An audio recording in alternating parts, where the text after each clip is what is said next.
got another episode of Low 5 Gaming for everybody. Thanks Yes, for sir. joining us.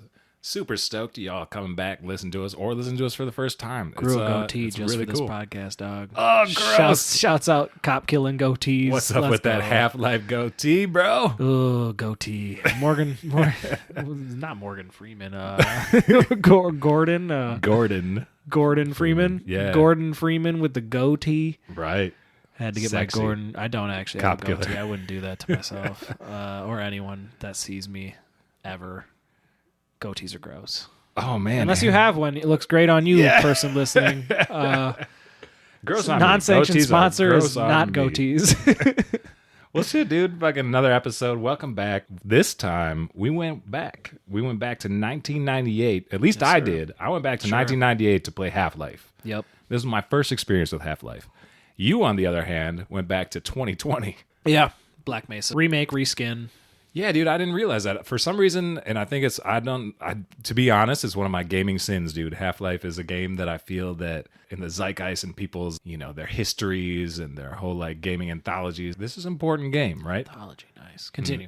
It's an important game, right? So Yeah, it's like sure, in the world of gamers. If you're reading game blogs and watching silly YouTube videos, you've heard lots of Half-Life. Game design-wise, too. Because there's a culture that's based around it, and, this game, we have to credit this game for where a lot of games have come. If we didn't have Half-Life, then I don't think we would have Kirby and the Forgotten Lands.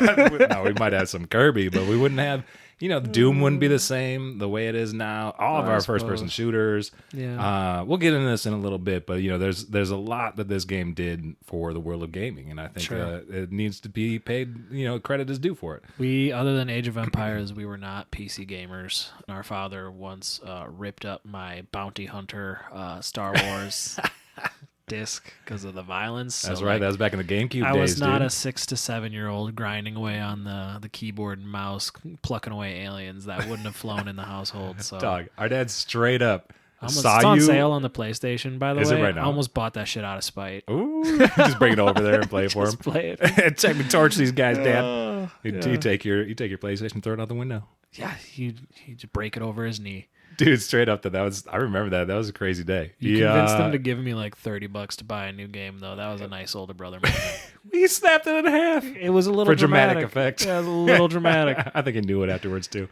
That's That's why he paid up.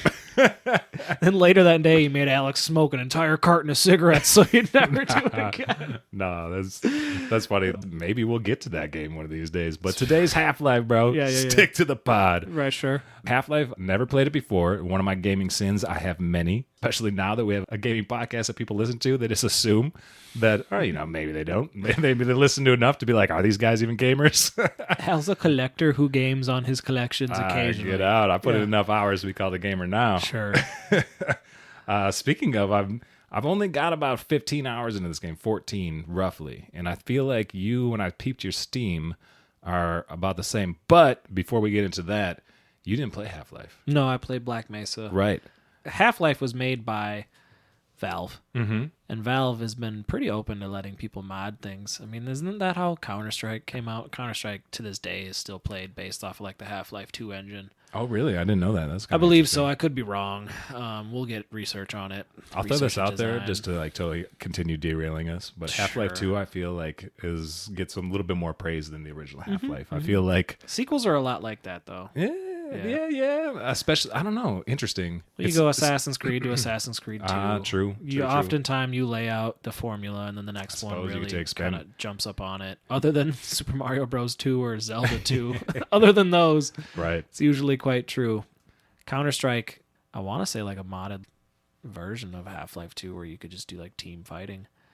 And then I do know for sure, though, that Crowbar Collective made Black Mesa, and Black Mesa is the name of the research facility in Half-Life. That's correct. And Black Mesa is a reskin and upscale of Half-Life. So it's a far prettier version, smoother version that I have been playing. But it's not like uber pretty, man. Like I've seen some screenshots, and I was surprised it came out in 2020. I was like, wait, what? Yeah, but I'm not like hating on it. I just for some reason when thought I it was. first started playing, I definitely felt that way. Like I forgot that this was the better version of. And then as I continued to play, I just kind of noticed how like smooth and like little details I started to notice more and more. And I was like, there's no way it's this nice on Half-Life. Dude, so I listen to a handful of different gaming podcasts. I love people nerding out about this shit. But it's always interesting, you know, when people hit these retro games like we just did. Yeah. I feel like when you sign up for a game like Half-Life, or when you know your brother and co-host is like, we're going to play Half-Life. Strong arms you into Half-Life. Continue. I feel like you're like signing up for an experience, like, because I did like this game, but as you will hear, I have things to say about this game, and I have feelings about this game that maybe aren't like the most positive in the world. But if you look at it in a lens of like what this game was and where it comes, I love that history part of it, right? Sure. I love the background. I love like Time traveling, man. Totally. Yeah. And I think that I can see this being the most bitching thing in the world in 1998. Oh man, so there was multiple times playing when I was like, dang, that's actually pretty clever, or like that's pretty dope, and like you just respect it for what it is, and it kind of makes me feel like I'm maybe a little desensitized, or just I take for granted how far we've come. So this game dropped in 1998. Half-Life did. Mm-hmm. Groundbreaking game. Like it changed, like it added the whole idea of having a story unfold for you through gameplay as opposed to being strong armed by these cutscenes and shit like that, which a lot of games still do, but this was like a very environmental layout of the story. Emergent is the phrase. There you go. Emergent. There we go. You're trying to take back a capital G status with all this knowledge. Nah, it's more like an English social studies major looking ass analysis. Continue. Totally. You know, I just think it's really interesting. I think if you like approach these types of games, like, dude, if you went back and like you played the original Zelda, I'm a bit of a Zelda stan, dude. Sure. But if you're gonna pick up NES Zelda right now and play that game, you better be ready to go into it looking at it like for an experience. You're looking at it for the experience that people were having then, and you're looking at it for like, okay, I want to taste this, and I want to have an idea of like how we got to Breath of the Wild. You know what I mean? Yeah. No, it's like super cool. There's absolutely no hand holding. I'd say another way to put it, and especially when we talk about things like Metroid, talk about like gamer logic. This is another one of those games where they developed a lot of the roadmaps for modern gamer logic. Like you can generally know what type of, like the noise that the game makes when you can't open a door, dude, is the most common noise I know from this game, because I'm always just like spamming doors. Like, but there are signpostings as to which ones you can actually move. Let's just throw out the quick and dirty internet. Shout out Wikipedia for having the information you all need to know. Half-Life is a 1998 first-person shooter developed by Valve and published by Sierra Studios. It was Valve's debut product, and it's the first game in the Half-Life series. Players assume the role of Gordon Freeman, a scientist who must escape Black Mesa Research Facility after it's invaded with that goatee on, after it's invaded by aliens. The gameplay consists of combat, exploration, and puzzle solving. Fairly certain it's the most famous goatee in gaming history. Can't think of a better one. Can I think of greater celebrity culture? Yeah. If I'm thinking of greater celebrities, can you think of a more famous goatee than Gordon Freeman, whose face you never see outside of the box art too, which is fun. That is interesting because he doesn't talk either. Black Mesa is a 2020 first-person shooter game developed and published by Crowbar Collective. It is a third-party remake of Half-Life. Oh yeah, I was trying to rant on that earlier. The modders, they made it, and then like Valve was like, "This is sweet," and they just validized it. And just, which is super cool. Like, you don't usually get that. You look at it, like Nintendo. That Nintendo would never go for that. Dude, Nintendo might sue you for bringing that up. You better chill, bro. For real, sorry, Nintendo. Still love you, Daddy Nintendo. But Black Mesa was originally published as a free mod, which is cool that it came out of that modder community in September 2012. So that makes a little bit more sense. So it became official in 2020, but they started working on it in 2012. Black Mesa was approved by Half-Life developers for a commercial release. The first commercial version was published in an early access version in May 2015, followed by a full release in March 2020. So there it is, on Windows and Linux. So super, it's interesting. And it was interesting. This is the first time, and probably the only time, that we will approach the same game, but a different game. I suppose, unless we did like a Pokemon thing where you That's have true. like the different versions of, but like Fire Red and Red or some shit like that. That, or even just like Red or Blue. You can tell how old we are by our examples being red. Dude, red for life. Yeah, sure. Team Leaf. Yeah, Bulbasaur. All day. Though. They never had the green version with Bulby. The homie Bulbasaur. But anyway, we're not here for that. Leaf green on the GBA. It's the only way. Very different but similar experience. I'm pretty sure that the reason I have Black Mesa is because it's like a deep Steam sale, and it was like ridiculously cheap, and I was like, why would I get the crappier version? Might as well get it upscaled. Whereas I went to same Steam sale, I'm pretty sure. I was like, I'm gonna get Half-Life 1 and 2, the OGs, because I want the pure. I want that pure video gaming experience. I did pick up Half-Life 2, and I've played like an hour before, and I was like, this is cool, but there was no like, you need to get this game done before a podcast. So I was like, I'll never play this again. Right. Which I've been scolded for which once again, kind of like if you're a PC gamer, I think that's the reason. I mean, it's obviously the reason we didn't play it as kids, other than my age and the violence of it. But it's very much like I don't know if it was ever because you would have been what, roughly 6, and we would have in 1998. We would have games lingered. I don't think we had a computer yet. I think our family computer came. No, 1999. Like 1998, 99 is like when we got our first family computer. Yeah, but like back then, like there wasn't as many releases, and we definitely weren't getting that new release game. No.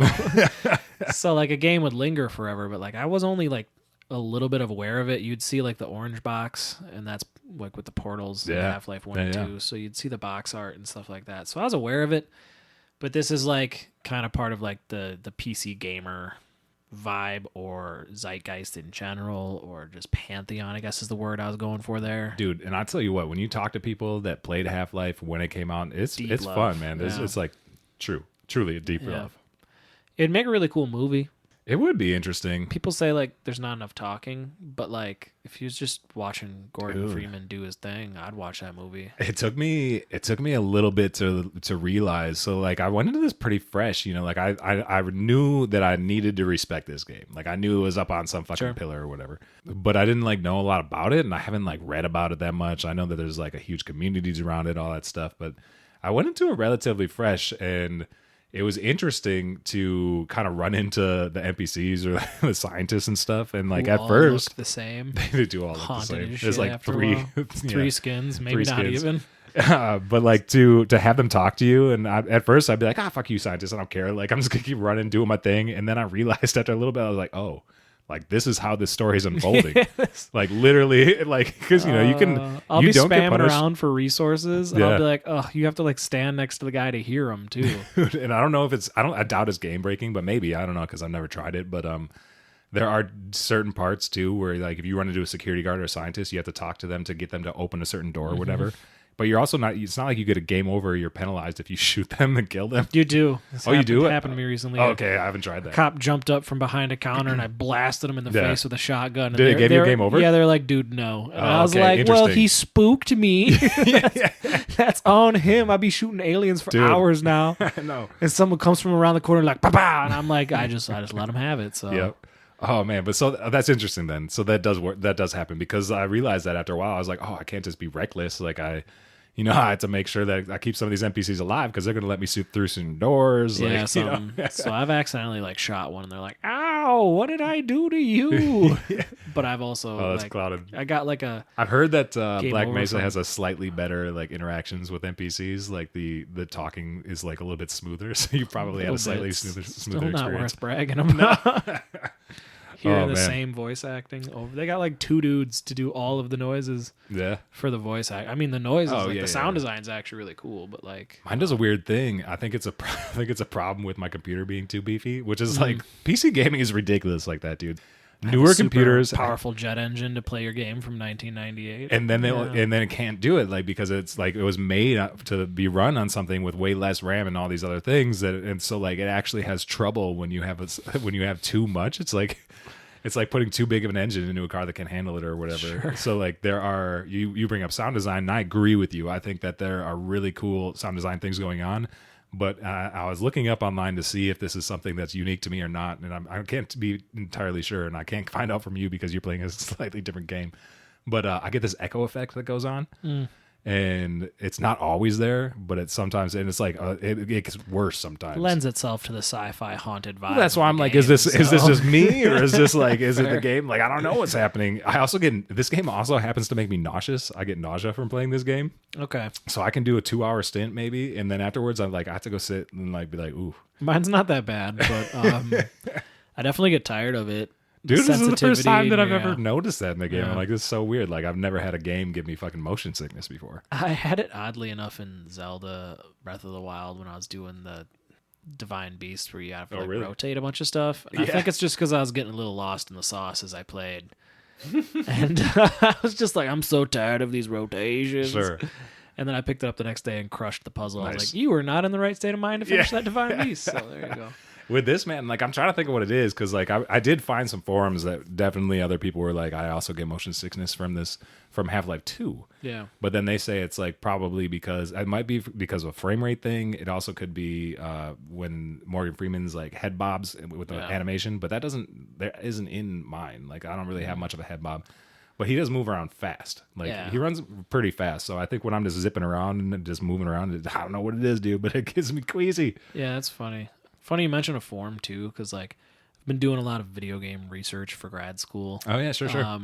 And like one thing that like any type of video game academic like immediately points to, and it even showed up in the most recent episode of Bob's Burgers. I'm weaving a weird thread here. So just hold tight, my dude. Is that like one of the biggest things that like academics around video games advocate for the power of the video games is like their ability to get people to like look up new information and join forums and like communities essentially, and like the interactions amongst gamers is like one of the like the super positive like playful things that they always point to. So it's just funny that I'm doing all that reading. It showed up in a Bob's Burgers episode because Gene's obsessed with this stupid little game and he's like on a forum learning different things, and like it was just funny. Dude, that you were on there, being like trying to figure out your motion sickness thing. Are other people having this happen to that? Yeah, like, no, and it's just back funny. In like 19. Yeah, like, you got your still active community of this game from '98. Like that posting could literally be from like 2002 or 04. Honestly, there were some of that stuff I ran into, and that's funny too when you're like trying to figure out, well, is this a like a machine issue or whatever, and then you have people in like 2004 2008 being like, well, like it turns out like this is overpowered, so you have to turn this on. It's like, well, it was overpowered in 2008, like I'm fucked now, like 2022, like my computer's pretty new. And I also I love that about PC gaming, but at the same time, like I like to tinker with things, but there's an extent to it. Like I have no time for it. Yeah, personally. I have no time for it. But it is cool. Like, I guess I'll never play. And I've gotten some old games like this is backwards compatible. And that's another thing about forums is there's people out there that are super way knowledgeable about this stuff. And thank you so much for having these or YouTube videos or whatever it is. And if you have a nice YouTube video that can walk me through a problem that I'm experiencing, I'll give you a like. Yeah, sure. It's the least I could do. The very least, because it makes me because that shit does make me happy when I get something that wasn't working to work. I'm like, oh heck yeah.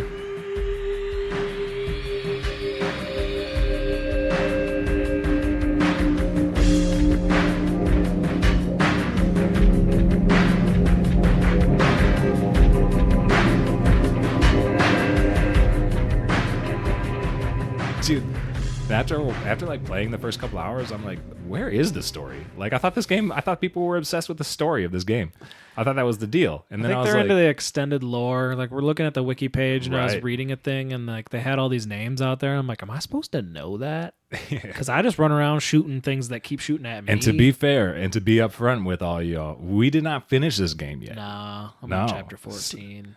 So you're a little bit ahead of me because I'm just about to finish Surface Tension, so I'm on chapter 12. Okay, fun little moments there, but there are throughout too. Like I'll also be honest though, in the first couple chapters, though, I was like, this could be a drag, but then they start like you start figuring out things, and it becomes a little bit more exciting, a little bit more sci-fi, and then like I was getting at that you realize like like the story is unfolding in front of me, but I have to use my imagination a little bit for like what's happening. Like, I don't know what chapter it is. That's a good way to explain it. You kind of do like, I'm sure there is the proper thing that's actually happening, but you do kind of put your own little storyline in there. Totally, because it's ambiguous enough where you're like, all right, that was interesting. Like you run into, and I'm sure that he comes in to the the final chapters, and I know for a fact just like picking up weird lore over time, just assimilating it.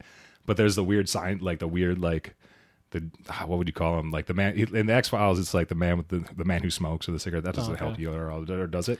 No, a lot of people my age have watched X-Files, but I've never driven back to those. Sure. So, but he's like he's that weird dude that kind of like has that stiff walk where he just like he'll be out in the distance and you'll see him walk across like a scaffolding or whatever, but you never like catch him. I've never seen this man. Oh, interesting. But you could miss. That's the thing about this game. There's certain things that like roll out because it's a simulated gameplay, right? So like once you hit a certain point, like this thing is going to hit its timer and it's going to walk. Oh, okay. So like if you're not looking over there, you'll miss it. So there are little things like that are in there, and that's just it. So there's this weird. I just assume it's another dude trying to shoot me, so I'm like, I'm a fucking So he's got like a suit on, bro. He's got like a suit on. It's like strong, like weird, like Area 51 type vibes, like this weird, like government agent type dude. Which like Speaking of the government in this game, god damn it. Continue though. No, I mean like that's just it. Like the rollout of these type of things is interesting. I think it was called On a Rail, where you're on this weird, like, well, you're literally on like a trolley rail type of thing. You start running into different gameplay elements and this goes back to like these cheeky rollouts. It's like, I appreciate it for what it is, but it's like, what the hell is this? For instance, when you want to take a right, because the rail splits. Yeah. You shoot the arrow to flip the thing so that like you can take that right. So there's like this thing on the side of the wall, and you shoot it and it'll flip over and then the arrow changes so that it'll change the track. They were watching the episode of The Simpsons where Homer gets a gun. Instead of turning off the lights or turning the channel on the TV, he just shoots it. Dude, as a game mechanic, I was like, all right, cool. Like I'm into that. But then like when you think about the like real life application of that, it's like, okay, so like anybody that took this trolley just had a fucking gun and they were shooting this arrow that spun around, and that's how they moved it. Like off, it was broken, right? Yeah, you got to go turn some power on or whatever, but like you always got to be doing something. Dude, in this game. That's just it. So there's like, that's another thing. These puzzles. Let's get a touch into the storyline first. Okay. So you're this scientist. I guess MIT is what the Wiki fandom says. Okay. MIT grad, and you're in this really long trolley tram. It's like this long intro where you're like getting just deep into this facility, and then you're in charge of some sort of reaction thing. Dude, yeah, they're like, go in, put this power suit on, and they got this. I don't know. That's just the thing. Most of the time, it was like, go do this. The whole game, they're like, all right, Gordon, go do this thing, and I'm like, I don't know what the hell that means, but I guess. Yeah, sure. And then you just go, and then there's some sort of accident, and all of a sudden everything's on fire. There's like this invasion of aliens. I guess they're from the planet Zen. Yeah, XEN. So, shouts out Metroid for just weird sci-fi planet noise names. And then you're just fighting all these aliens. You got those head crabs, and then the head crabs that have like taken a host body, and then they kind of zombie it up at you. But then you got like the more intense aliens. So mostly you're fighting aliens, and you're trying to get up to the surface. Right. And you're just really hopeful that you get up to the surface. But then the government thinks the only way to handle this situation is to kill everybody involved. So I'm like, cool, soldiers. And then they're like, fucking dive. And I was like, what? That happened to me too. I was like, really? I was like, cool, back up, let's go. And then they're like, nope, you got to die. Get them. And I was like, hey, that's not cool. And then like eventually like scientists, and then eventually that does get rolled out where the scientists or whatever, they're like, or maybe you overhear some soldiers talking or something. Listen, I'm trying to save the world, but at the same time, Gordon Freeman is a one-man genocide. I have killed so many soldiers. Yeah, so the government is, and that's kind of the storyline you were talking about earlier, where you're like, you got to impose, and I'm like, well, I guess the government's just trying to cover up everything that was happening here. Mm-hmm. That means that whatever's happening here is probably our fault. Dude, and you start to like realize though, because Gordon Freeman doesn't know his section wasn't associated with it. So you get deeper into the facility, because you get right out to the surface, you think that's what the game's gonna be about, and then there's like a helicopter, and it's all intense, and like everything's shooting at you, and you like duck back into the facility again. You're like, well, that's what the outside was like. Yeah, I think chapter 11 it's called Questionable Ethics, and that one was really cool because a lot of storytelling through just the chapter names. The chapter names, totally. I was like, okay, this is what's going on because I have a new chapter name, and I was like, okay, that imposes how I should be feeling about this. And honestly, because in Questionable Ethics, like you went from there's definitely some signposting that there's weird shit going on with these aliens, and that they definitely knew that they're like toying with some trouble here, you know, some less interdimensional alien trouble, whatever's going on. You've seen a sci-fi movie. You get the point. But in Questionable Ethics, dude, and like I don't know how it was for you, but in mine, I'm playing with these 1998 graphics. And there's one in part, there's just that whole area, like the weird experiment rooms that you have for like aliens. They're just so fucking. There's one in particular that stands out to me. It's there's this group of scientists you have to save, and they're next to this room that's essentially a blender. Yeah, I was like, what the fuck is this? Dude, I was like, what kind of tests are you doing? Like, of course they get shredded. Like this is terrible. Questionable ethics is right. Swinging blades, dude. And you have to jump over it and stuff, and it's like it's part of that weird platforming that comes into this game, messed dude. Me up. But I did all right getting by it. I didn't die, but like it slashed me enough where I just had low health. I was dude, like, whatever. Not the graceful solution you were looking for. That is like that's like a pure example of where they're tying in this story with some like interesting gameplay mechanics and platforming, but it's also like it's such a stretch. I'm like, that thing was cool to jump through and get through, but I'm like, okay, this is beyond questionable ethics. This is just ridiculous. But there would be like a bunch of whiteboards where I don't know if the graphics are good enough for you where you could like read their notes and stuff. And like, if they were, I didn't pay attention, but I bet you that's some polish. Clearly doing studies on these aliens. So I think they developed... how many small bits can we blend them into? But other fun things like in that dude, honestly, and granted, I have done some peeking. I haven't done a bunch of like looking forward. We've like I mentioned, I'm on Surface Tension Chapter 12, so I'm about roughly 3/4 of the way through. We had a little bit time further. crunches this month, and this game was we mentioned earlier was a little bit like homework where we had fun, but we would have like an hour long. Oh man, we would hit each other up on our Discord and be like, "Please play." So play this. It is enjoyable, but I'm also extremely frustrated by this silly because that's what it is, right? So it's these things I appreciate, like this platforming or whatever. Just not a fan of first person 3D platforming. No, and I never have been either. No, so and there's a lot of that in there. So it's like that's just not for me. To be honest, that's not like the type of gameplay for me. I just don't when I approach a game like this, I'm always so confused because you look at you have to scale like there's certain parts we have to scale these like little like ramps or whatever, or like it'll be the side or whatever, and you're like, am I supposed to land on like, that? Well, yeah, and you are, but the thing is like the spatial reasoning doesn't make any sense, like because you have this first person thing, you don't get to see your legs or anything. It's so stressful. Like when you I don't know if I'm gonna hit these tripwires. Dude. Oh my god! And that explosion factory. Who put all these explosives next to all these tripwires? I remember that part too, man. Who built this place? You know what's funny is probably the blender guy got another job. Right? I swear, dude. The scientist before that one, because you running all these scientists, and this one, I talked to him, and he was like, "I was trying to make my way through too, but once you go through that door, you'll see. I'm just staying right here." And I was like, I opened that door, and I saw that barrel, and I was like, I'm gonna shoot this barrel to get this out of the way. Everything, I was like, oh, that's why he okay, right? Because one of the weapons you get are these mines that have like little like tripwire, but they're lasers or whatever. Do you ever use those? I haven't yet, but so I mean a couple times because you can like get enemies to follow you or whatever. So I've like done it toyfully or whatever. I'm always spazzing out, running around. What do you usually use? We can get into favorite weapons later. Right now it's the shotgun, dog. Oh, interesting. Okay, we'll talk about that in a little bit then. Yeah. But were you looking for a different answer? Well, I have a different one. So yeah, okay. But those laser trip, yeah, dude. Iconic. Oh, that reminds me, dude. Loot boxes, yo. This is totally okay. This is just me, just bullshitting out of my ass. But I feel like this is like the advent of loot box. How?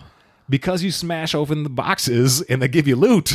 Like they're literal boxes that drop loot for you. And like this is probably the first game that did that. Like what else did that? Zelda throwing pots and getting rupees. That'd be a loot box. Loot pot, dude. That'd be a loot pot. This is a loot box, bro. This is not what dude, straight up boxes. It's gotta be. I'll put it out there. Low 5 Gaming says. That's wrong, dude. Because even like Call of Duty Black Ops, where you'd have like the mystery box. What came first? But there's no mystery box. You get some health upgrades when you smash open a box that has a health upgrade logo on it. Hey, send us an email. Hit us on Discord. Man, on his goddamn dude, mind. Loot box. I swear to God, loot box gotta be from Half-Life. Anyway. I'm feeling it. So the platforming makes me want to die sometimes. The puzzles, if everything's just like emergent, right, and everything's like you have to like use your gamer logic and different things. There's sometimes where I'll be in a room, I'm like, what do they want me to do? And I'm just about to look something up. Yeah. Where you put those orange buoys under the ramp to elevate the ramp. Oh, do you remember that? No, that took me so long. You were like underwater and you had to grab these different orange buoys from different areas and throw it up under this ramp that had blown up just so the ramp would rise up so you could make a jump. And it took me like half an hour to get through it. I'm not even sure if I had to do that. And so the puzzles kind of drive me nuts, but they are something like that. A little bit gratifying. The dude, platforming is... That's just it, is when you finish them, you're like, nice. But then you're like, I think I'm happy I don't have to do it anymore. No, the disposal facility area where you have like the little grinder things, the conveyor belts that you're walking on. Yeah.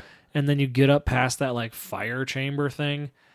And then you jump from one rail to the next rail, avoiding the grinder belt things. That took me 100 tries. Oh, that thing. I fell into the water 1,000 times, and I hated it so much.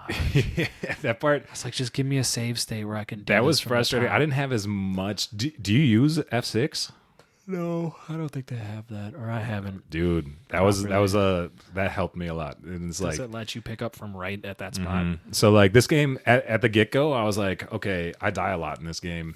But it has a very generous autosave, right? Okay. So if you never like lose that much progress because your autosave is pretty nice. Yeah. But and then later was like, there's got to be a quick save. Why wouldn't there be? Yeah. There is. It's F6. No. F12. Okay. I think it's F12. Super close. Maybe that's one of the fucking F ones. But dude, what that does if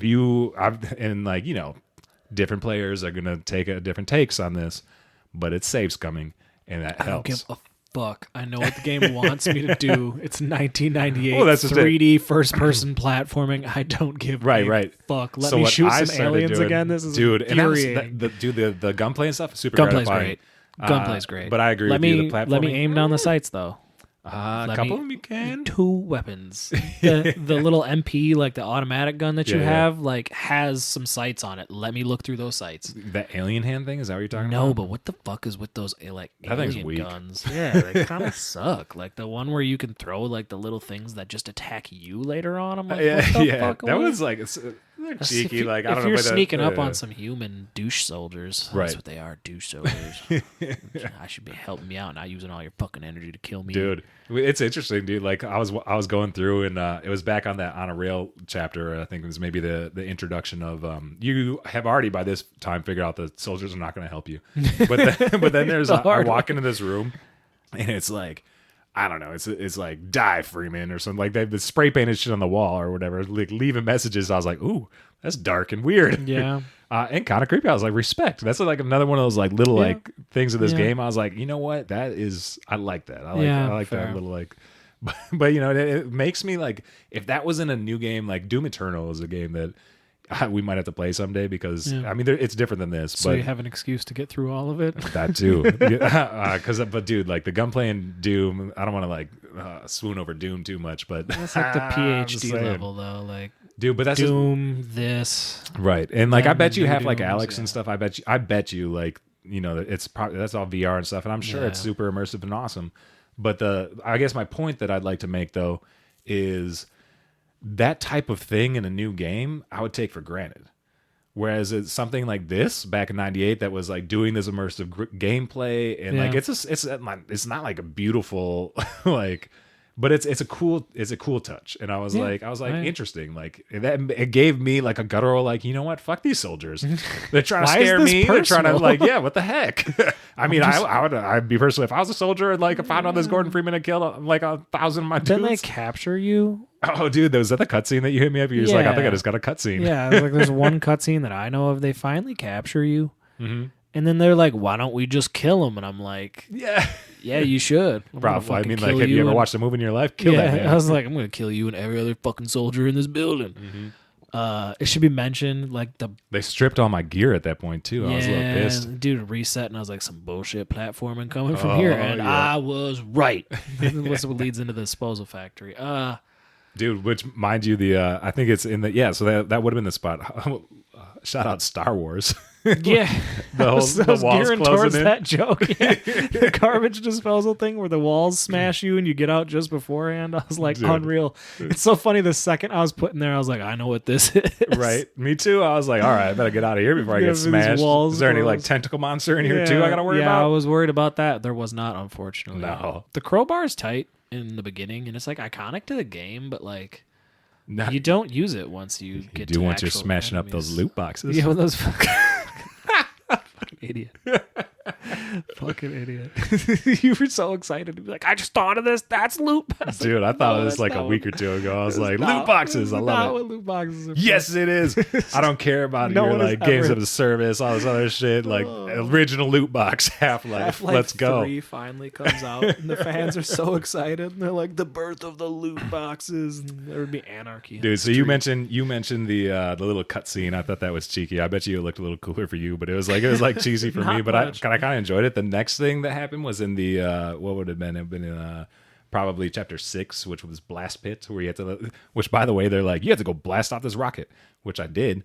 But why? I don't know. What did that even do? Was that like? Did they probably told? I me. read on this wiki that didn't work, and I was like, tight. Oh, what do you mean it didn't work? I was reading the chapter about the one I'm just on. Okay, interesting. Yeah, you do these things, and it's like these moments within the game where you kind of build up to it and struggling to think. It's like you're in chapters, so these kind of pivotal moments. So like you have like kind of quote unquote bosses. Yeah. Like the pincer thing where it's coming out of this blast pit. Is that what you meant? When? There's like this pit, and that's where those arms were like, bah, bah, bah, yeah. Like, I remember that. That's in the same. That's like during that level. Yeah, for sure. And it turns out that that thing is activated by sound, where I ran, just sprinted and took some blows to get past it. But then you kill it. Tentacle is what they call those. Yeah, and then there's that one guy a little later on where you just pump all your grenades at him before you realize that like he's just not gonna die, and you have to turn on the power to a bunch of things, which is like do some stuff. Those are the type of things where I'm like, okay, I appreciate this, but I also just spent so much time figuring that out, and I'm annoyed that that's what I had to do. Yeah, the game does no hand holding. Like there's never a waypoint. There's never that's the other part of me that like I appreciate text. Yeah, but I don't. For you Elden Ring stands out there, like you probably loved Half-Life. Yeah, maybe Souls types, but just like they don't tell you a damn thing, and you just figure it out. And you're like, oddly enough, like red is usually a color of some level. If you see like a red light over a ladder, you probably have to crawl on that. Yeah, ladder. that makes sense. A lot of stuff like that. The music, dude, is so tasteful in the sense where like it's usually just kind of dark or just like some moody music, but then like there'll just be like some nice kind of hardcore butt rock, little house. I get like a little house techno too. Shit. Yeah, this is nice. And he's like, oh, this is about to be an intense moment. Yeah.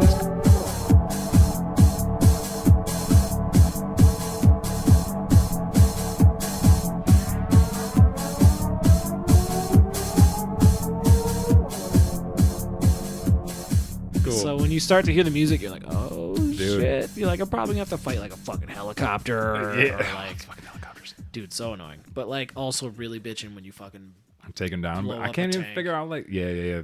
There's tanks too. Yeah, they're tough. And that's the thing. So it's interesting because this game, like they make the enemies pretty hard. They're at least I thought the AI is pretty decent. It is. Yeah, I think I think yours is a little better, but perhaps. But that's what I've read. A reskin. Oh, okay. Yeah, I've read that the AI is slightly better. I mean, it's not that much of a difference. But aliens aren't like the aliens are so clear with their patterns that I generally I'm never afraid. Where the humans with the fucking assault rifles are so annoying, dude. Like. For sure. When the shotgun boys come running at you, like I'm like, ooh, shotgun duel. Wait, so you were talking about the little cutscene. The next big thing was that rocket deal that we were just talking about, and I don't know. It was like for me, it was super charming. I was like in this like shitty little room graphics, and I was like hit my button, gets all closed. I'm waiting for the countdown. Like you can look out this window, and it looks shitty and stuff. But like there's something about it. Where I was like, that's actually kind of dope because this is a rocket fire launch. Back in '98, dude. That's just it. So I was like, and I really appreciated that. I was like, that's actually kind of dope. Like so those moments were really dope. There's another part too where you're like crawling through some tunnel or whatever, and you're on the side of this big canyon. A lot of vent crawling. You do. It's so weird. But that's part of it, right? It's high security, so like the scientists are like, oh, if you go this other way, like there's not as much security. I think architects now like just look at a lot of movies and video games. And they're like, we got to defend these vents. Yeah, no bro. shit. Like, there's no way we can have these super strong vents. That's the first way we get infiltrated. Looking out that window, the blast thing. And that was super dope. And the next moment, I think some of that techno popped in. I was like just about to go out and like in this canyon. And dude, the graphics are so shit. You can like see the panels. But at the same time, it was awesome. And granted, you're playing Black Mesa, was probably different. It reminded me of GoldenEye out there. You get some strong ass GoldenEye vibes. Totally. Yeah. Because it's like cool. it's the idea of having these assets that like they're 2D, and it's like clearly it's like here's one picture, two picture, three picture, and then it's next to each other, and they're stitched together, and you can see the stitch. Oh no! Yeah, mine's way cleaner than that. Sure. Yeah. But like just going out of this, you've been doing this like tunnel fucking crawl, and then all of a sudden you look out, and it's like I was like, oh, this is it is. The graphics aren't cool, but it was fucking cool, man. Especially it's very if you cool look to not just be in the balls deep in this facility, right. And that was the thing. Like this, and, even though I haven't gotten through the end, and I actually do want to complete this game because as I have progressed, the more interesting it has become. The more the level design and everything has just been more enjoyable. And I know I just like peeked at a couple screenshots of chapters 15. The language You're not of on the Zen game yet at this point. Are you on Zen yet? No. Yeah, that's good. That's a cool point though. The language of the game, dude. It's starting to unfold, and I'm starting to understand how it works and what's coming. And that is why, even though I haven't beat this game yet, I will continue to have it on the back burner, and because I would like to finish it. I'll finish it, but there's no way I jump right into Half-Life 2. Oh no, get a little break. You gotta give it a little break. Time there. Because like I was looking at some pictures of Zen because I was just crunching some numbers, and I was like, how long is it actually going to take me to beat this game? Am I going to be able to do it before we cut pod audio? And then I was like, no. Yeah, no. Because like, and then I was looking. Like, I thought of the platforming sequence I'd have to do, and well, I was dude, like, we ain't doing. That's shit. just it. Is like I did the numbers, and I was like, I could if I just put a solid like 5 hours in right now, and I was like, yeah, but that also means that I would have to like cleanly do all the platforming, and so where I left off, I'm still on. I'm still on surface tension, and I'm right at this point where there's this big carrier helicopter or whatever that drops soldiers down on a loop. You can blow that thing up, you know that, right? Dude, I've been trying to. Like, I don't know what the hell, like, why it won't blow up. And I actually I watched, like, a playthrough of that, like, a walkthrough. And the dude online that I was watching has that little, and I have it too, but that gun, the alien gun that has, like, shoots out the weird homing missiles that are way underpowered. Yeah. And what they did is they backtracked and went on top of the building, and they literally, like, just shot at it with that thing for, like, 10 minutes. Until it went down. And to be honest, I was like, okay, that's a strategy. I could try that. I got so impatient. I was like, fuck that. And then I like went back. Time for that. No, exactly. And I was like, no time for that. So, and then I've been trying to take it down with, but like my save state, I think I have like. Do you not have any rockets? There's like rockets over in the corner over there. Maybe I should go find. I don't think I have. I used rockets. I think I depleted my rockets on the tank before that, so maybe I should go try. You're never out of ammo, and then in the late stages, you actually start to. I know. And have you been playing on easy or normal or hard? I don't remember setting a setting, so I'm going to assume it's normal. Okay. See, I have mine on. It's either easy or normal. But all it really does, from what I've read, is like the different levels, you get less and less. You get less ammo the harder it gets. That's cool. Not really. The fucking ammo's sparse in this game. I ain't trying to run around with my loot box opener the whole time. My loot box opener. Get the fuck out of here. But yeah, your favorite gun. We've delayed this long enough. Yeah, dude. What is your favorite gun? It's the shotgun. It's always the shotgun. It's a good shotgun. Not every game it's not has as good as the Doom shotgun. Tell you right now. Isn't the Doom shotgun like in the pantheon of shotguns? Probably should be. Yeah, like even the original Doom shotgun is like way cooler than that shotgun. I don't like this shotgun. This shotgun's good. It's fine. I use it all the time, and there's like a lot of times like you're in a lot of narrow corridors, and there's like a lot of like little things like, and you're like pow. Where like against the humans, I use that assault rifle the most. I use assault rifle almost the whole time. And I love the grenade launching. You know, you share ammo between the handgun and the assault rifle. That's incredibly stupid. Yeah, I don't like it either. The Magnum gun is cool against the aliens. Like, yeah, you kind of need to be precise, so like the humans move too much to use that against them effectively too well. Mm-hmm. In general, the gunplay, especially for its era, top notch. It is very cool. I really wish there was like a sniper rifle or like a different machine gun where I could aim a little better. But I like those. Right on. The alien guns are stupid to me. I don't love them. They should be. I don't understand why they're not overpowered. Like, that's what we've been doing all this research for. Yeah. That one guy gives you like his little like pet.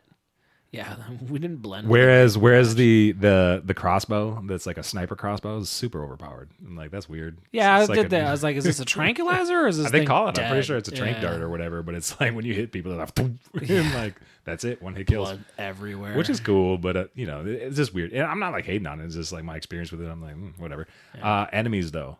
Yeah. What enemies you liking? Like to fight. Yeah. I hate those little head crabs. Oh, dude. Drive me absolutely insane. Yeah, those suck. The sentry guns can go die in hell. Super annoying. The little whoop boys is what I'm going to call them. The Hootenai or whatever. The whoop boys. Oh, they have like the sound thing to go out there? Those. Although just plowing those with a shotgun is incredibly... the hound eye? Yeah, those are incredibly... That's gratifying. I don't like any of them, but... Yeah, fuck them all. I like fuck them all up, but dude, those assassins though. Oh my god, they suck. They are tough, but I've only encountered them for sure aliens? one time. Well, I think they are. That's just. But when you first encounter them, you're like, oh, are these I'm sure that there's an actual answer to this for someone that beat the game or someone that's into the lore. Sure. But from the story that has been unfolded for me and the way that I experienced that anyways is I assumed at first they're like special ops. And I think I was doing a little bit of reading and it's like they're either special ops or aliens. Yeah. But the way they move, they're so fast, dude. I assumed it was like either like an experiment. Yeah, that could be too. But that was a fun area because there's all these ramps and stuff, and I was running around GoldenEye style where I was just sprinting and trying to take them out. And the cool thing about, even though you can't aim with your gun with a lot of the guns like the M16 or whatever, the right click button shoots a grenade out, like a grenade launcher on that deal. one, yeah. So like, nice. and with those, like I was trying to hit him with bullets that they move so fast. Where luckily I had enough grenades where I could like they'd finally like they could do a sprint, stop, or turn or whatever, and then I would like get him with a grenade. I'm like, got him. Yeah, I think I got an achievement for sniping one with the Magnum revolver. Dude, like, hell yeah, that's awesome. I didn't. Oh, you get it. Oh, yeah, I don't get that's achievements. like another big thing with Black Mesa. Is you get achievements. People are excited about that. Right on. That's cool. So yeah. Shotgun. You don't like the shotgun, huh? You never use it? I use it sometimes, but I just prefer the just running in with my M16. I find it intensely useful. Down. I probably is. Especially close quarters. You're like, wow. It's gratifying. Totally. Kills it. So what do you think, dude? Like we've been playing this game. I already kind of mentioned where are you at in 2022? How would you recommend this game to someone? Would you not? If I was talking to like a Gen Zer, I'd be like, if you really love history. Right. Although Jonah was like, you haven't played the Half-Life games, like super into them. That's your brother-in-law? Yeah, he's like a PC boy though. So like once again, kind of part of that PC boy pantheon. It reminds me. Wait, he has or has not? Both of them. He loves them. Okay. And he's a big Counter-Strike guy too, though. If you think back to some late millennials, so like not the earlier ones, but just like the ones who were more so on the edge of Gen Z and millennialism, like myself, there was this era of like early 2000s to mid 2000s where like the first person story based shooter was just like they made like 100 of them a year. Sure. So like Medal of Honor or like the early Call of Duties. So like there was something like wholesome's definitely not the right word. There's something like maybe just nostalgic about going back and playing a game that was just like, it wasn't all about some multiplayer lobby. It wasn't all about this or that or some craziness. It was just like, here is a linear environmental shooter. Right. So, and this is like the first. This is like the best one as far as the design and all those things. So like it's fascinating to play for those reasons and the whole like they don't tell you anything and you're just kind of guided by the gameplay. So I'd say it's interesting enough where absolutely. Dude, I picked this shit up for like $3 or something like that on Steam. It's on It is well worth. It's like I've gotten my money's worth out of it. That's for sure. Yeah, if you find it on those deep discounts, it's like worth it just for like how I played an hour or two of Half-Life 2 once. Sure. It's just like, you know, if you're into it. But other than that, like sometimes like people like Borderlands these days, it's kind of like Borderlands has a bunch of RPG mechanics, so it is different, but that's like the closest comp of like, do you just want like a story where you like grip it and rip it, my dude, and like you're just doing stuff and figuring things out, and it's just it's an artifact of a different era. Totally, and I'd dude. say that I do, but also like if none of that sounded appealing to you, no. Yeah, right. No, totally. That's how I feel about it. You know, it's like I went into this is not like I didn't love my experience, but I really liked it.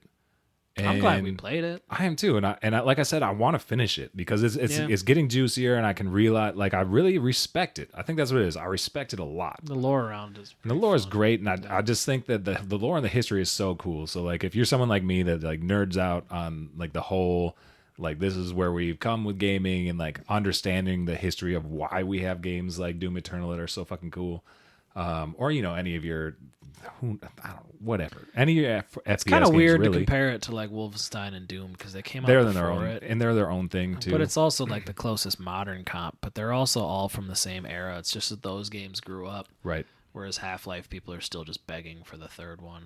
I would say, yeah, check it out. Check it out if you're into the history. But if you like game design. Or game design, or just like, you know, like if you want to know how we've gotten to where we are today, it's like definitely sci-fi? Right. Do you like goatees? Do you like pain? Are you a masochist? Yeah, I might be a masochist. That's what it is. No, just playing. This game isn't difficult enough for that. It's just, totally.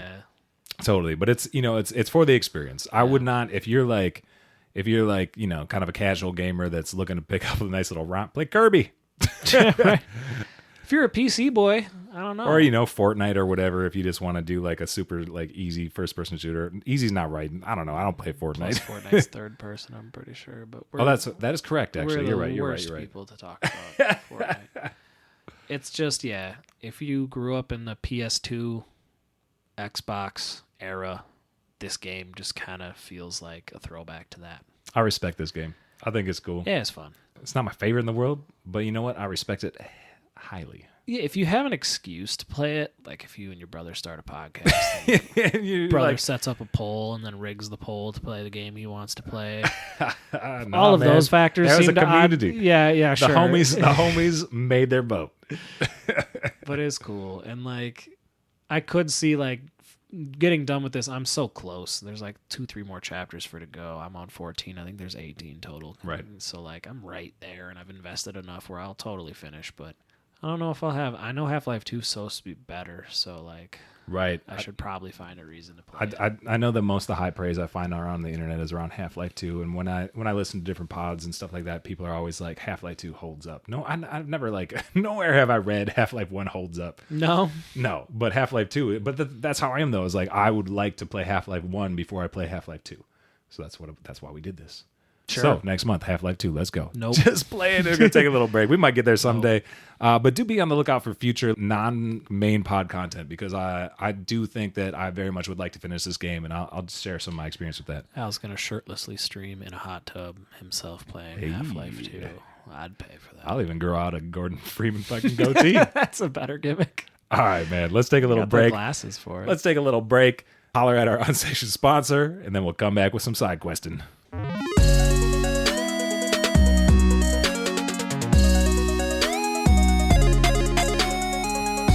Dude, you know what's fucking tight? What's that? Coffee and sweets. This is your unsanctioned sponsor? Coffee and sweets? Dude, some coffee and some pastries. Let's go. Out, Blue Heron, Winona, delicious coffee, maple scones. Makes me want to take the 2-hour drive to Winona just to get me a maple scone. That's what I'm saying, dude. You thought I was playing, but coffee and pastries. There's always a joint in your local area that's going to have fucking fire coffee and pastries, or just okay ones, but there's an experience to be had there. Going to the local joint, getting you some coffee, getting you some pastries, and being happy about life. And, just in defense of scones, they get a bad rap. Scones are delicious. Ooh, you're just not bougie there. enough to enjoy scones. Sorry, I'm on this elevated plane of existence where I think scones are delicious. But you got a flavor of scone, bro? Yeah, maple scone. I just there you go. Dude. Yeah. That maple scones from the Blue Heron slap so hard. Dude, Blue Heron. We were just at Mary Ellen's. I got me a tall glass of fucking cold brew. Yeah. Dope. Their cinnamon, it was all right. It was cool. The coffee made it better, though. Coffee made it so good, dude. And I'm saying that combo, coffee and some pastries. Coffee and pastries. Got some other shops, dude. Dogwood. I've been going to Dogwood getting that stuff. And you know what? These are some places where we're at. I know you guys and gals have been getting some coffee, eating some pastries. If you got a coffee and pastry place that you love, holler at me. I'll tweet it out or some shit because I want to know. Man. French bakery. Dude. Let's go. That's what's up. A little espresso, a little almond croissant. Croissant might be the best. The croissant might be the best. Give me that croissant money. Give me all the buttery, flaky croissant money. Dude, almond croissant, chocolate. Dude, Trader Joe's. You listening? Dude, here's the deal. I don't love Trader Joe's, but I'll tell you what, they got these self-rising. Yeah, I mess with their Trader Joe's too. I ain't gonna lie. They ain't messing with this podcast yet though. They're just getting free advertising. What up, Trader Joe's, with your chocolate / and or almond croissants that self-rise overnight? You put them in the oven in the morning. You bake them for 15 minutes. Ooh, so good. You make that coffee at home. You don't even need to go to a coffee in the pastry shop because you make that shit at home. Nice. This man's very excited about coffee and pastries. I got a lot of cold press in me today. Yeah, he was jittering before this pod, so that was his nice. He's like, this is going to be my last sponsor. Coffee and pastries. I'm the first one to think this is a delicious combo. If you love this combo of coffee and pastries. If y'all heard of I'm serious. Butter and send jelly us an email, and I will give that place that you love to go to some love on the internets. You can listen to this in 3018. Will I be alive? Definitely not. Definitely My not. kids will get that dog. fucking shop some love, even if it doesn't exist. Yo, kids. All right, that's it. 100 Thanks, days from coffee and now. pastries. dumbass.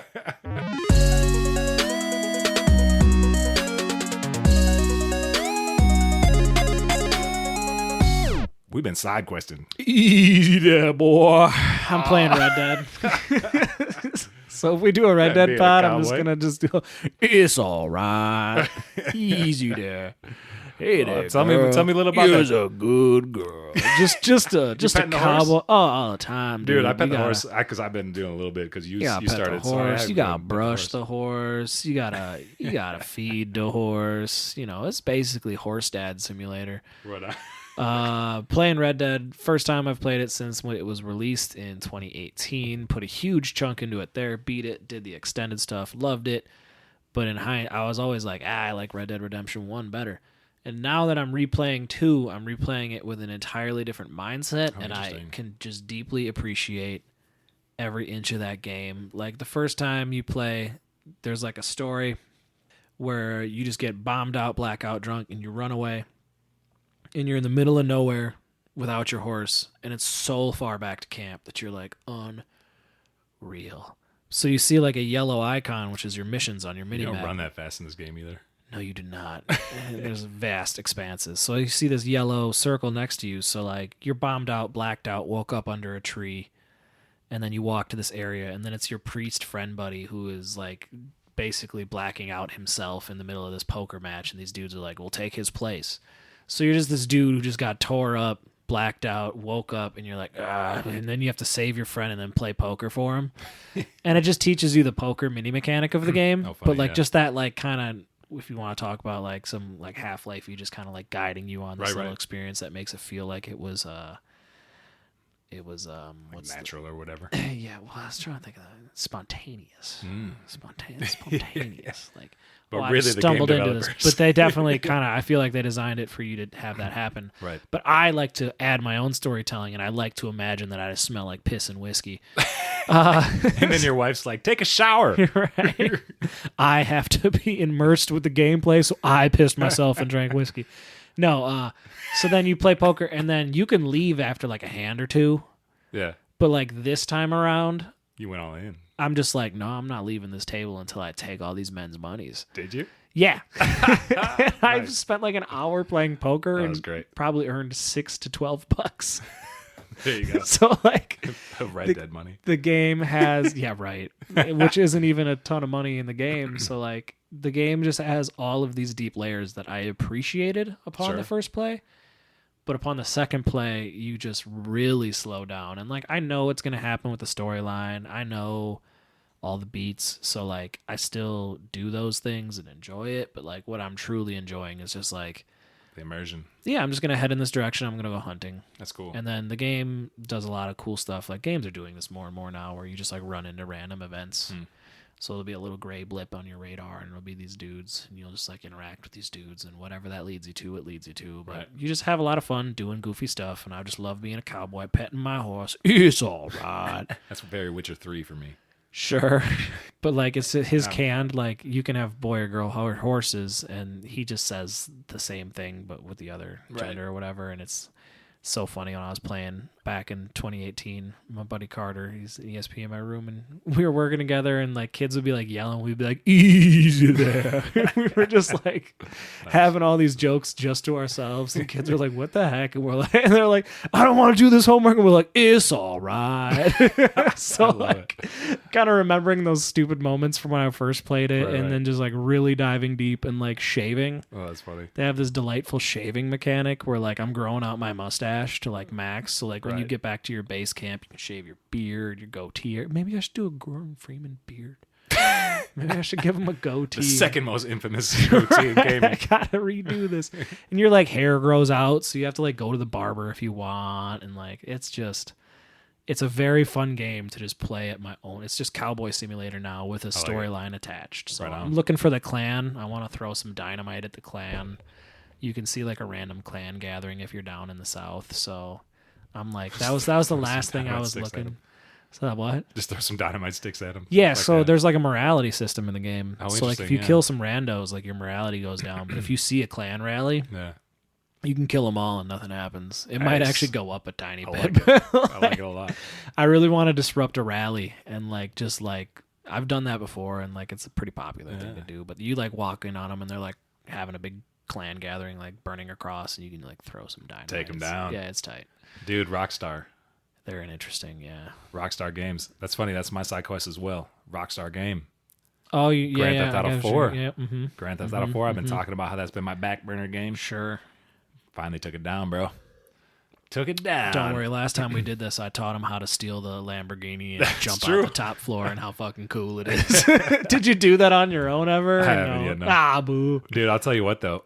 Driving in Grand Theft Auto 4, it gets some hate, but I love it. It's my favorite. Dude, it's my favorite Grand Theft 100%. Auto game. Hot take. So I've got some things to say about my side quests with the Grand Theft Auto 4. Sure. But I will say this quickly about the driving. I have a GTA 5 and I haven't beat that one either. So I was like, I'll pop this in just to see what's going on, play a little bit of it right after playing 4.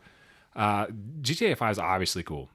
But what the hell, man? They made it Cruising USA style driving. They leaned heavy into these simulation. Oh, man. Kind of zany. Dude, I was so good at hitting that handbrake and doing fishtails and getting around and getting GTA 4. It's sick. Dude. Yeah. And It's because every kid in the world plays Grand Theft Auto, which is hilarious and ironic. But right.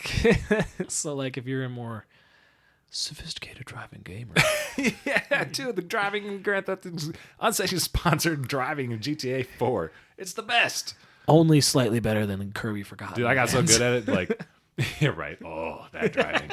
Took a while. But here's what I want to say about this game, dude. It took me a long time. It was one of those games that I wasn't putting hours and hours into. I'd pick it up when because that's the thing about Grand Theft Auto and Rockstar games in general is a lot of them are really good about you can go into it to tackle the storyline. You can go in just to drive around. Yeah. It's cool, man. And it's but so it's one that I would pick up but it's an old enough game where I would get frustrated at some of the quality of life things that they've added to GTA 5 and stuff with driving us in 4, just because I would be doing fine at whatever mission, but there would be a weird thing that trips. A good example would be there's this one mission where you're with one of these mob guys. That really narrows it down. But anyways, you're chasing this car, and the way that simulation goes is the car that you're chasing, you're not allowed to destroy it because they've got this bag, and you have to retrieve the bag, right? Full of money or whatever. Typical. Right. Yeah. Still not really narrowing it down, Alex. But the thing is so you don't want to shoot the thing, blow it up because you'll destroy the bag. Yeah. So you got to keep following it, and you got to make sure your driving's fine. You got to stay far enough behind them. And then there's all these other things that lead up to that. You have to go to the meet. You have to protect them with the sniper rifle from a distance, and you have to go take out the enemies after they attack and stuff. Which is all fine and good, but if you die or if you mess up, you have to go back to where the whole thing started. You got to drive to one area, got to drive back to that area. Storylines where they do all the disposition dumps through your. You got to listen to everything again, and it's just it's not terrible, but it's also man, I already did this 3 times. What game was it where they switched up the conversations? This one they do a little bit. Oh, they do. Okay. Yeah, but I feel like we had that conversation sometime maybe last year. But so that was kind. There's that part's kind of type. So anyways, I was too close to the car, and because I pushed the car into the point where it's supposed to crash, it was you lose, you destroy the bag. I was like, no, are you kidding me? No, I haven't shot them anything, and my car was just touching their car when it crashed, so therefore it's credited me for the kill. That's not So you have only a bump is all it takes. So chiropractor will tell you. Right? Yeah, dude, but things like that were driving me crazy. And then in the final mission, man, I ran into a game-breaking bug. And it was so terrible. So it's frantic, this mission, angry, and I won't blow the whole storyline for folks. I'm not gonna getting back to the. You want to go back and right. But there's a part where you have to take this dirt bike, and after all this other shit, you have to do this other, So anyways, so you're doing this thing, you get on this dirt bike. And the first time I effed it up myself, I just skidded too hard on the dirt bike, fell off, so I missed the jump. So I was like, all right, do it over. That's fair. But you also have to do all this back and forth shit, whatever. You have to dirt bike jump onto a helicopter. That's exactly what you have to do. That's how every Grand Theft Auto game eventually ends. Right, yeah, totally. Did you at one point jump onto a moving helicopter? So this is the final mission in the choice that I made or whatever, which is to save your cousin or save your girlfriend or whatever, your love interest. But anyways, go for life. dude, in this fucking deal. You have to tap the A button or whatever it is super fast to have Roman pull you into the helicopter. Who's your cousin? Oh, right? Roman's your cousin. Who's Nico? Are you Nico? You're Nico. Oh, yeah. Okay. Roman. So, dude, I'm tapping it and I can't get in. I'm like, okay, I'll do it again. I did it like 3 more times. I couldn't get the helicopter. I was like, this is ridiculous. I can't get in this helicopter. Like, what the throws controller, dude? So like finally I look it up and they're like, yeah, there's a problem with the game. Like you can't progress. Like it just won't work. And it was like it's a problem with like the Xbox port and the or the Xbox 360 or whatever. And then apparently on the Steam PC version. And I was like, whoa. So playing this on my PlayStation 3, dude, and I didn't make enough save states Yeah. to go to the other branch to like make the other decision that would bring me to another final mission, a different final mission. Sure. So I fucked that up. So I was like, are you serious? Like I put this much time and this has been my back burner game going and I'm not going to be able to beat this game because of this stupid like thing and I can't patch. Stupid. Like Rockstar hasn't put in, like Rockstar doesn't care. They're like, we're not going to patch this for anybody. Not until they resell it 15 more times. Yeah, dude, they might. No, that one's still for sale. Like, so they remastered the initial trilogy or whatever, but this one's not remastered. And dude, great game. I'm just really frustrated at this little part. I like Liberty City better than I like Los Santos. That's not what it's called. Liberty City, yeah, it is. Oh no. Oh no, I know what you're talking about. Yeah, no, Liberty City is cool. But anyways, dude, so like I figured it out and I did enough back to the forums. I did enough deep diving and YouTubing to figure out that if I went into my graphic card settings and I capped the frame rate at 60 FPS, then I wouldn't run into that problem. Yeah. Which I was like, all right, cool. Still a pretty sick frame rate anyway, though. So yeah, no, it's fine. You don't need that game to run any higher. So and it's but that did the trick. And then I progressed, and then you're in the helicopter, and the game tells you to stay low and chase this thing. And I got blown up like 4 times because they got a rocket launcher. Sure. But then I figured out that you don't actually have to listen and stay low. Like you can actually fly high and avoid the rockets, right? Pussy. Whatever. So I get past that. I get past this whole ordeal, and I'm on the final stretch where you're running after this dude. And I got my gun out, and Roman gets in my crosshairs, and I accidentally shoot him right in the head. So it's like Roman has died. I was like, what? I have to restart this again? I have to do all this shit over again. This whole deal. Shenanigans. Oh, man. And then I finally beat it, and I was happy. I got to put that game to rest. Hell yeah. Good game. Underrated for some reason. I think that's it, bud. All right. Till next time, y'all. Thanks for tuning in. It's all right. Thanks for listening. This is super cool. You can find us on our Discord. You can send us an email at hello@low5gaming.com. Check out our website, Low5Gaming. Thanks so much for listening, everybody. It's super cool. If you got this far, it would be super appreciated if you left us a rating. If you are on a podcatcher that does ratings, so if you're on Apple Podcasts, Spotify, Good Pods, whatever, give us some love. Send us a note. It's super cool that you're still with us here right now, whether it's your first time or whether this is I believe this is episode 10, dude. That's kind of tight. Thanks so much. Thanks so much for listening. We appreciate it. It's been super cool. It's been super cool to see so many people listen to us. We're having a lot of fun with it. Holler at us. Till next time. Easy there, boy.